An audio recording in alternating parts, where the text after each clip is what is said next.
Welcome back. Sydney के मशहूर बॉन्डाई बीच पर फायरिंग, 12 अफराद हलाक हो गए, 29 जख्मी। न्यू साउथ वेल्स पुलिस ने वाक़े को दहशतगर्द हमला करार दे दिया। जवाबी कार्रवाई में एक हमलावर हलाक, दूसरा जख्मी हालत में गिरफ्तार, एक और मुश्तबा शख्स भी जेरे हिरासत है। इससे मुकाबले में एक हमलावर मारा गया, दूसरे हमलावर को एक मुसलमान शहरी ने बहादुरी का मुजाहरा करके राइफल छीन। नवीद अकरम के घर पर छापा मारकर पुलिस ने अहम शवाहिद कब्जे में ले लिए हैं। ऑस्ट्रेलियाई हुक्काम ने सानहे को दहशतगर्दी करार दे दिया है। मौत के मुंह में जुर्रत का मुजाहरा, जान पर खेलकर सिडनी हमलावर को पकड़ने वाला मुसलमान निकला। अहमद अल अहमद ने ऑस्ट्रेलिया के वजीर आजम ने कहा, आज हमने गैर मामूली मंजर देखा, लोग अजनबियों की मदद के लिए खतरे की तरफ दौड़े, ये हकीकी हीरोज हैं। सर्जरी के बाद अहमद की हालत खतरे से बाहर है।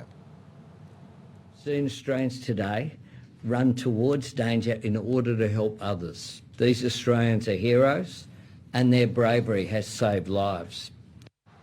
सिडनी हमलावर पर इस्राइली, भारतीय और अफगान मीडिया की फेक फैक्ट्री सरगर्म। सिडनी हमले पर दुनिया को गुमराह करने की कोशिश। ऑस्ट्रेलियाई मीडिया ने हमलावर की शनाख्त नवीद अकरम के नाम से बताई। इस्राइली, भारतीय और अफगान मीडिया ने लाहौर से ताल्लुक रखने वाले नौजवान शेख नवीद की तस्वीर दिखाकर प्रोपेगेंडा शुरू कर दिया। न्यू साउथ वेल्स के रिहायशी शेख नवीद ने सोशल मीडिया पर प्रोपेगेंडा बेनकाब कर दिया। कहा, इस्राइली, भारतीय, अफगान मीडिया पर गलत तस्वीर दिखाकर मुझे हमलावर करार दिया जा रहा है। तो आपको अपडेट कर रहे हैं, सिडनी हमलावर पर इस्राइली, भारतीय और अफगान मीडिया की फेक फैक्ट्री सरगर्म हो गई है। सिडनी हमले पर दुनिया को गुमराह करने की कोशिश की जा रही है। ऑस्ट्रेलियाई मीडिया ने हमलावर की शनाख्त नवीद अकरम के नाम से बताई तो इस्राइली, भारतीय और अफगान मीडिया ने लाहौर से ताल्लुक रखने वाले नौजवान शेख नवीद की तस्वीर दिखाकर प्रोपेगेंडा शुरू कर दिया। न्यू साउथ वेल्स के रिहायशी शेख नवीद ने सोशल मीडिया पर प्रोपेगेंडा बेनकाब कर दिया। शेख नवीद ने कहा कि इस्राइली, भारतीय, अफगान मीडिया पर गलत तस्वीर दिखाकर मुझे हमलावर करार दिया जा रहा है। सिडनी के बीच पर जब यह हमला हुआ तो सबने सवाल किया कि आखिर हमलावर कौन है, और ऐसे में इस्राइली, भारतीय और अफगान मीडिया की जो फेक न्यूज़ फैक्ट्री है वो सरगर्म हो गई। सोशल मीडिया अकाउंट्स बोलने लगे और हमलावर का ताल्लुक जो है वो पाकिस्तानी शहरी से जोड़ने की कोशिशें शुरू कर दी गई, दुनिया को गुमराह करने की कोशिश शुरू कर दी गई। ऑस्ट्रेलियाई मीडिया ने हमलावर की शनाख्त नवीद अकरम के नाम से बताई और फिर इस्राइली, भारतीय और अफगान मीडिया ने लाहौर से ताल्लुक़ रखने वाले नौजवान शेख नवीद की तस्वीर दिखाकर प्रोपेगेंडा शुरू कर दिया। जबकि न्यू साउथ वेल्स के रिहायशी शेख नवीद ने सोशल मीडिया पर ख़ुद लिखा और ये प्रोपेगेंडा बेनकाब किया। कहा कि इस्राइली, भारतीय, अफगान मीडिया पर गलत तस्वीर दिखाकर मुझे हमलावर करार दिया जा रहा है। ये तस्वीरें जो मेरी दिखाई जा रही हैं, ये मैं हूँ, न्यू साउथ वेल्स का रिहायशी हूँ और मेरा ताल्लुक़ पाकिस्तान से है। लेकिन इस तमाम तर से जोड़कर इस्राइली मीडिया, भारतीय मीडिया और अफगान मीडिया ये प्रोपेगेंडा कर रहा है कि इस बीच पर मैं मौजूद था और हमले में किसी तरह से मैं मुलव्विस हूँ। सिडनी हमलावर पर इस्राइली, भारतीय और अफगान मीडिया की जानिब से ये प्रोपेगेंडा किया जा रहा है, दुनिया को गुमराह करने की कोशिश की जा रही है।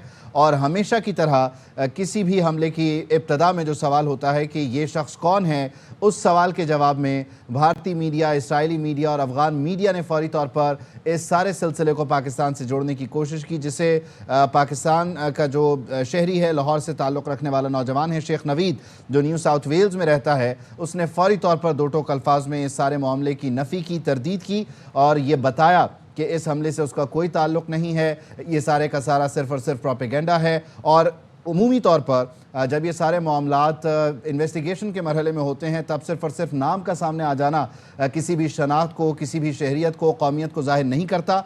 लेकिन भारतीय, इसराइली और अफगान मीडिया ने इस सारे सिलसिले को पाकिस्तान से जोड़ने की कोशिश की है।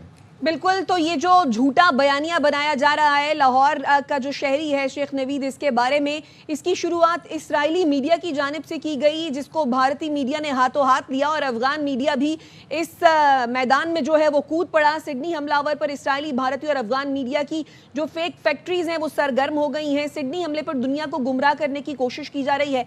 ऑस्ट्रेलियाई हुकाम की जानिब से नाम बताया गया नवीद अकरम, लेकिन ये किस नजात का शहरी है, किस मुल्क ملک کا شہری ہے, کس ملک کا باشندہ ہے, اس بارے میں کچھ بتایا نہیں گیا. تحقیقات جو ہیں وہ ابتدائی مراحل میں ہیں, لیکن اسرائیلی, بھارتی اور افغان میڈیا نے اس معاملے پر دنیا کو گمراہ کرنے کی کوشش کی اور فیک فیکٹریز جو ہیں وہ اپنی کھولی. آسٹریلوی میڈیا نے حملہ آور کی شناخت نوید اکرم کے نام سے بتائی تو اسرائیلی, بھارتی اور افغان میڈیا نے لاہور سے تعلق رکھنے والے نوجوان شیخ نوید کی تصویر دکھائی اور یہ ثابت کرنے کی کوشش کی کہ جو یہ حملہ آور ہے اس کا تعلق پاکستان سے ہے, لاہور سے ہے. شیخ نوید ایک شہری جو کہ آسٹریلیا میں مقیم ہے, اس کی تصویر دکھا کر پروپیگنڈا شروع کیا. نیو ساؤتھ ویلز کا جو یہ رہائشی ہے شیخ نوید, اس نے سوشل میڈیا پر اس پروپیگنڈے کو نہ صرف بے نقاب کیا بلکہ یہ بتایا کہ جو اسرائیل, بھارتی اور افغان میڈیا پر غلط تصویر دکھائی جا رہی ہے یا جو میری تصویر دکھائی جا رہی ہے, یہ تصویر میری ہے لیکن حملہ آور میں نہیں ہوں اور مجھے حملہ آور قرار دیا جا رہا ہے, جو کہ دنیا کو گمراہ کرنے کی ایک بھونڈی سازش ہے. سڈنی حملہ آور پر اسرائیلی, بھارتی اور افغان میڈیا کی فیک فیکٹریز سرگرم. آسٹریلوی حکام کی جانب سے نوید اکرم کا نام بتایا گیا, لیکن ہوا یہ کہ اسرائیلی میڈیا نے یہ شروع کیا, بھارتی میڈیا نے اس کو ہاتھوں ہاتھ لیا اور افغان میڈیا بھی اس میں کود پڑا اور دنیا کو گمراہ کرنے کی کوشش کی اور اس حملہ آور کا تعلق جو ہے وہ لاہور سے بتایا گیا. اس ساری صورتحال میں جب سڈنی حملہ آور سے متعلق سوالات ہو رہے تھے تو اسرائیلی, بھارتی اور افغان میڈیا کی جانب سے فیک فیکٹری سرگرم ہو گئیں. کنونشنل میڈیا, سوشل میڈیا اس سارے تعلق کو پاکستان سے جوڑنے پر لگ گیا. سڈنی حملے پر دنیا کو گمراہ کرنے کی کوشش کی گئی. اس کا آغاز اس طرح سے ہوتا ہے کہ حملے کے بعد آسٹریلوی میڈیا نے حملہ آور کی شناخت نوید اکرم کے نام سے بتائی, جبکہ اسرائیلی, بھارتی اور افغان میڈیا نے لاہور سے تعلق رکھنے والے ایک نوجوان شیخ نوید, ان دونوں میں فرق ہے. نوید اکرم ایک اور شخص ہے اور جس شہری کو اس حملے سے جوڑا جا رہا ہے شیخ نوید, وہ لاہور کا رہائشی ہے جو نیو ساؤتھ ویلز میں رہتا ہے. اس کی تصویر دکھا کر یہ پروپیگنڈا شروع کر دیا گیا. احمد حسن العربی ہمارے ساتھ موجود ہیں, ان کو شامل گفتگو کرتے ہیں.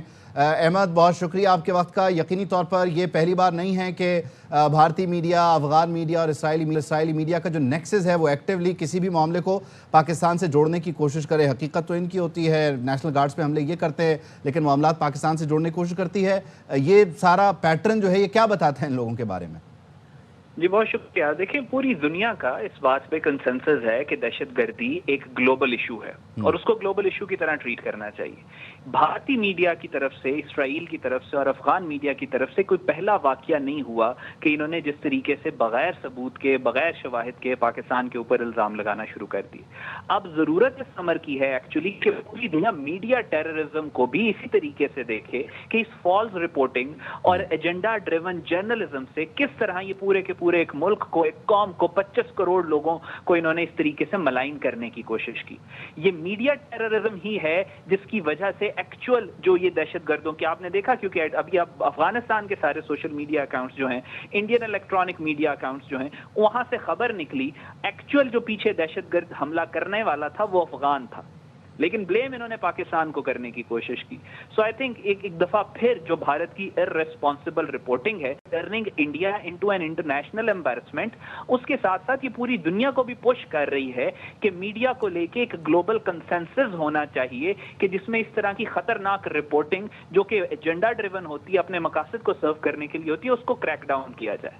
یقینی طور پر اس سے نہ صرف یہ کہ آسٹریلوی جو اتھارٹیز ہیں وہ بھی ڈیفینیٹلی دیکھ رہی ہوں گی ساری صورتحال کو, وہاں پر موجود جو پاکستانی ہیں آپ ان کو آؤٹ ان دی اوپن, ان کے لیے ایک تھریٹ بن جاتا ہے, نہ صرف وہاں بلکہ دنیا بھر میں جہاں جہاں پاکستانی یا جو ساؤتھ ایشینز موجود ہو, اسپیسیفکلی پاکستانی ہو, مسلمان ہو, ان کے لیے خطرہ بن جاتا ہے. تو یہ وار مونگرز, پروپیگنڈا مونگرز جو ہیں بنیادی طور پر بغیر سوچے سمجھے دہشت گردی کے کسی واقعے کی مذمت کے بغیر اپنا ایجنڈا فوری طور پہ پش کرنا شروع کر دیتے ہیں. اس کا کوئی اختتام, کوئی اس کو نکیل ڈالنے والا معاملہ ہے کہیں؟ دیکھیں, ظاہر ہے اب یہ پوری دنیا کے سامنے یہ چیزیں آ رہی ہیں اور دنیا کو کچھ سوچنا چاہیے. اس کے اوپر بہت زیادہ ورک ہوا ہوا ہے, بہت زیادہ کام ہوا ہوا ہے, امپلیمنٹیشن کی ضرورت ہے. دیکھیں آپ ابھی بھی یہ جو آسٹریلیا والا حملہ ہوا, اس سے پہلے آپ دیکھیں کہ وار آن ٹیرر جب ہوئی تو اس کے متعلق یہ سارا جو سارا اٹیک اور وہ سب کچھ ہوا, ایک افغان تھے, افغانوں نے جو یہ 9/11 کا جو اٹیک تھا اس میں کیا. بعد میں رپورٹس باقاعدہ طور پہ پبلش ہوئی کہ وہاں پہ ویسٹرن انٹیلیجنس ایجنسی, اسپیشلی جو موساد تھی, وہ ان ٹیررسٹ آرگنائزیشنز کو پینیٹریٹ कर चुकी थी, और उन्होंने बाकायदा तौर पे अमेरिकन इंटरप्राइज इंस्टीट्यूट का पेपर इस पे पब्लिश हुआ था कि किस तरीके से इसराइली इंटेलिजेंस और ये सारी इंटेलिजेंस एजेंसीज ये दहशतगर्द ग्रोहों को पेनिट्रेट करती हैं, उनसे दहशतगर्द कार्रवाइयां होती हैं और फिर उस दहशतगर्द कार्रवाई का जवाब बना के मुल्कों के ऊपर हमले किए जाते हैं। आज भी आप अगर ये देखें जो सिडनी वाला वाकया हुआ, और पूरी दुनिया में आप देखेंगे कि इसराइल का जो लार्जर डार्कर एजेंडा है पिछले 20-25 साल से, उसके लिए जो फुट सोल्जर इस्तेमाल होता है वो अफगान होता है। चाहे आप वॉशिंगटन के अंदर देखें, चाहे जो अभी अटैक हुआ, चाहे आप 9/11 का अटैक, चाहे आपके सिडनी वाला हमला देखिए, इसके अंदर अफगान इस्तेमाल हुआ। अब नेतन्याहू अब से चंद दिन पहले ऑस्ट्रेलिया गया और उसने ऑस्ट्रेलिया में जाके कहा कि हमारे यहाँ पे हेट क्राइम हो सकता है और हमें प्रॉब्लम हो सकती है और आप इसको रोकें, जिसको आज पूरा इसराइली मीडिया उठा रहा है कि नेतन्याहू ने आपको वार्न किया था। सवाल ये है कि अगर नेतन्याहू को ये पता था कि ये हेट क्राइम हो सकता है, तो क्या उसको ये नहीं पता था कि अफगान इस्तेमाल होंगे इस हेट क्राइम में? क्या उसको, और अगर उसको पता था तो फिर इसराइली एनजीओ क्यों फैसिलिटेट कर रही है पिछले 5 साल से? जितने भी अफगान ऑस्ट्रेलिया के अंदर जा रहे हैं उनको फैसिलिटेट इसराइली एनजीओ कर रही है, उनको पैसे इसराइली एनजीओ दे रही है, उनको नौकरियों पे इसराइली एनजीओ लगा रही है। उस एनजीओ का नाम है स्मार्ट एड, तल अवीव की एनजीओ है। तो जाहिर है ऑस्ट्रेलिया, अमेरिका के अंदर भी जो वॉशिंगटन वाला अटैक हुआ, उसमें जो अफगान जिसने वो अटैक किया उसको भी इसराइली एनजीओ ने लाके अमेरिका में आप बात किया था। तो जाहिर है इसराइल को जहां जहां पे भी फॉल्स फ्लैग ऑपरेशंस की जरूरत होती है, अपनी सपोर्ट की जरूरत होती है, अपने इंटरेस्ट की जरूरत होती है, तो वहां पे अफगान उसकी हेल्प के लिए जाते हैं। वही अफगान जिनको ये पूरे western world, Australia, Canada, Europe, Germany, France, Italy के अंदर इन्होंने लाके आबाद किया, और वो सारी इसराइली एनजीओज ने लाके आबाद किया। यानी आप ये कह रहे हैं कि अफगान को जो है वो इसराइल यूटिलाइज करे अपने मफाद के लिए, लेकिन हम ये देखते हैं कि भारत और अफगान जो हैं उसको इसराइल अपने मफाद के लिए, थोड़ी स्टेटमेंट को मैं डिफरेंट फ्रेज करूंगा कि अफगान इस वक्त एजेंडा कोऑर्डिनेटर्स हैं इसराइल के इंटरेस्ट के, वो मुसलमानों के इंटरेस्ट को प्रोटेक्ट नहीं, अच्छा।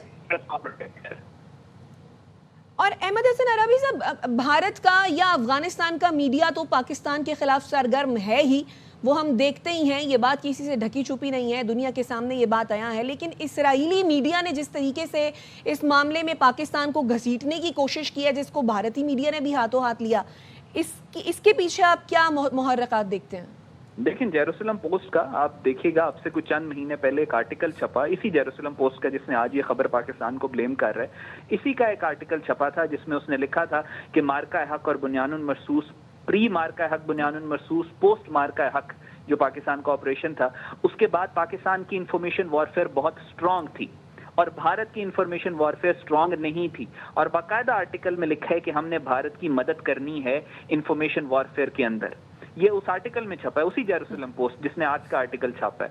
सो एक इंफॉर्मेशन वॉरफेयर के अंदर आपको एक अलायंस जो है वो रिवर्बिएटेड अलायंस नजर आएगा बिटवीन इंडिया एंड इसराइल। यही हुआ, ये जो सारा आपको नजर आया, ये जो पिछले 3-4 घंटों के अंदर जो सारा प्रोपेगेंडा पाकिस्तान के खिलाफ हुआ, ये बाकायदा तौर पे कोऑर्डिनेटेड प्रोपेगेंडा था। साउथ एशिया के कॉन्टेक्स्ट के अंदर ऐसा नहीं होता कि एक खबर आर्टिफिशियली, इस तरह की फेक न्यूज इतनी तेजी के साथ आर्टिफिशियली वायरल हो, जो नेचुरली वायरल हो जाए। बाकायदा तौर पे इसमें बड़े मीडिया आउटलेट्स इन्वॉल्व थे, वो मीडिया आउटलेट्स जो भारतीय हुकूमत के हुक्म पे चलते हैं। जी की खबर आ रही है, जी इंडिया की इंटेलिजेंस एजेंसी के पूछे बगैर वो खबरें नहीं देता।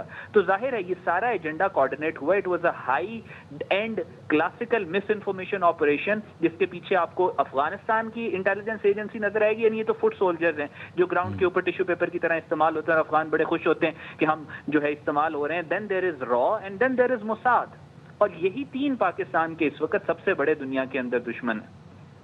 यकीनी तौर पर ये दुश्मन भी हैं, और इनके जो फुटप्रिंट्स हैं उनको अगर देखा भी जाए, चाहे वो इसराइल की मदद करते हुए ईरान में मौजूद जो इसराइली टारगेट्स हैं उनको हिट करवाना हो, या इस तरह के दीगर मामलात हों, और फिर रॉ की फंडिंग से पाकिस्तान में दहशतगर्दी करनी हो, तो ये सारा कुछ एक ही है। इसके मुख्तलिफ रुख हो सकते हैं, लेकिन बहरहाल एक पाकिस्तानी शहरी को इस सारे मामले से जोड़ने की कोशिश की गई। आपको हम स्क्रीन में 2 हिस्से करके एक दिखा रहे हैं कि अटैकर कौन है एग्जैक्टली, और दूसरा जो शख्स है जो बेसिकली पाकिस्तान का शहरी है, न्यू साउथ वेल्स में रहता है, जिसका इस हमले से कोई ताल्लुक नहीं है, जिसको इस प्रोपेगेंडे से जोड़ा जा रहा है। अहमद हसन अरबी साहब ने हमें ज्वाइन किया, हमें तफसीलन इस सारे मामले पर अपना वापस आएंगे इस ब्रेक के बाद।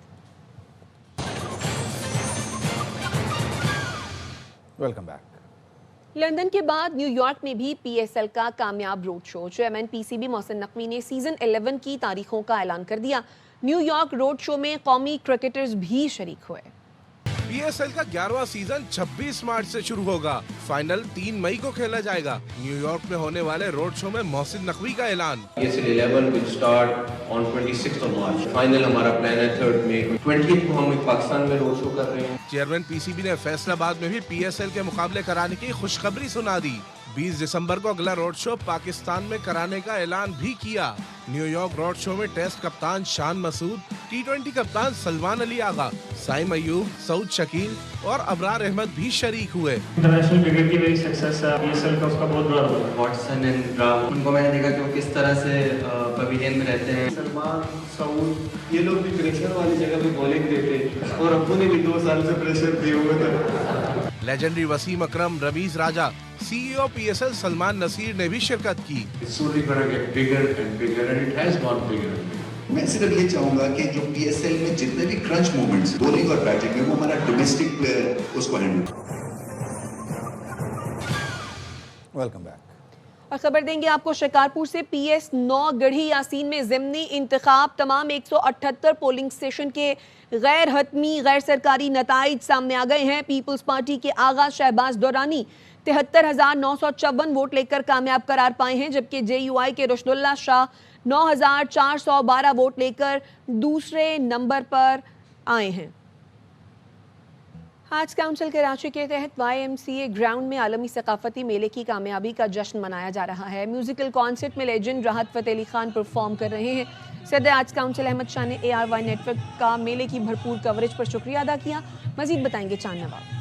جی بالکل, میں اس وقت موجود ہوں YMCA گراؤنڈ میں. Arts council of Pakistan Karachi کے زیر اہتمام یہاں میوزیکل کنسرٹ ہو رہا ہے. صدر احمد شاہ صاحب موجود ہیں آرٹس کونسل کے. میں ARY کے ذریعے آپ کے ذریعے مبارکباد پیش کرتا ہوں کراچی کو ورلڈ کلچر فیسٹیول کے لیے کہ جس کا آخری جشن آج ہونے جا رہا ہے. میں تو خاص طور پہ سلمان اقبال صاحب کا بھی شکریہ ادا کروں گا. 40 دن تک جس طرح سے دنیا کے سب سے بڑے فیسٹیول کو کور کیا ہے. پاکستان زندہ باد. لیجنڈ ہے پاکستان کے, بڑا اچھا لگ رہا ہے ان کو آج لائیو دیکھنے کا موقع مل رہا ہے. انوائرمنٹ بہت اچھا ہے اور بہت فیملی انوائرمنٹ ہے. میں کہتی ہوں ایسے فنکشنز ہونے چاہیے. اس طرح کی محفلیں میرا خیال ہے شہر کراچی میں ہوتی رہنی چاہیے. اس قسم کے ایونٹس جو ہیں ایک تازہ ہوا کا جھونکا ہے. It's a good event and it's a big achievement for Art Council. کہنا ہے کہ آرٹس کونسل کے ممبران کے ساتھ ساتھ عوام کے لیے بھی جو ہے یہاں پر راحت فتح علی کو سن سکتے ہیں, اور ہم نے باہر بھی 100 سے زیادہ ایکو سسٹم لگایا ہے تاکہ عوام سڑکوں پر بھی بیٹھ کر سن سکیں. جی نیوز بلیٹن سے فی الوقت اتنا ہی. دیکھتے رہیے ARY نیوز.